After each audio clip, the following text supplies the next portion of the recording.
Hey, good morning, everyone. David Guerin here, your instructor for classroom feedback strategies. I just wanted to touch base with you in a little bit different way through a video. I'm up bright and early this morning. Both of my boys are heading off to Waco, Texas to participate in a mission trip. They're going to be roofing houses and doing some other just jobs, helping some underprivileged in that area as part of a program. Kids coming from all over the country to help out the people in Waco. So they'll be doing that this week. They left this morning bright and early. I had to have them there to depart from our church at 4:30 a.m. So I thought I'd just come over to the office and work a little bit on class. Um, Glad to see everybody participating in week one. Things went very well. Appreciate the post, the quality of the post, fantastic. One thing I would say is, and I sent an email about this, but it would be much appreciated if you could include your post just in the editor on Angel. If you need to copy and paste that from another tool that you want to use as you compose your post, that would be fine.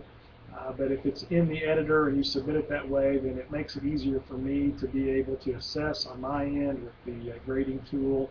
And it also is good for other users because they can get that without, they can look at your post without having to click and open up another software program or go to an external link.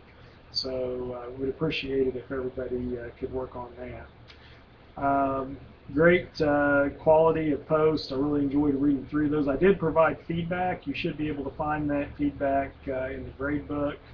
I'm not exactly sure what that looks like on your end, so if you have trouble finding the feedback that I provide, then let me know. Certainly, I want to make sure that the things that are advocated for in the book, as you're going to see, but I'm trying to do those things. I'm going to fall short, I promise you, on some of the things that William asks good teaching to do, but we're going to try to model those behaviors as best we can.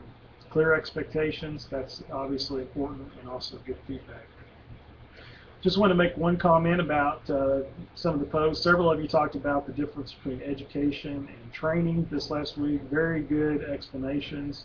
It made me think about Common Core and where we may sometimes get frustrated with the bureaucracy and the fact that the purpose behind Common Core, the accountability piece, we may not always agree with that.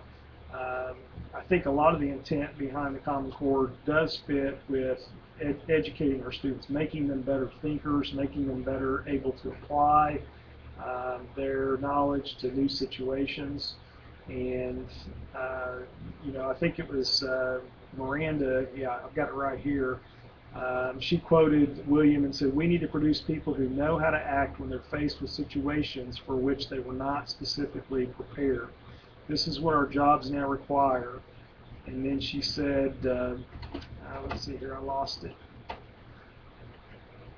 Yeah, this is what our jobs require, making this the key feature of economic stability. So many jobs are changing with changes in technology, making it more important for workers to think on their feet rather than go through a process they learned in their training and could do with their eyes closed. So again, we don't want to train. We do want our students to know the content. There's no question about that. But we want it to be more than that. We want them to be able to also learn how to learn and be able to apply knowledge to new situations. And I think that from what my understanding is, looking at Common Core and some of the things that it's pushing us towards, stretching us towards, that's one that I believe can be beneficial. All right, our next discussion forum on Chapter 2 is due on Wednesday. I'll be seeing you online.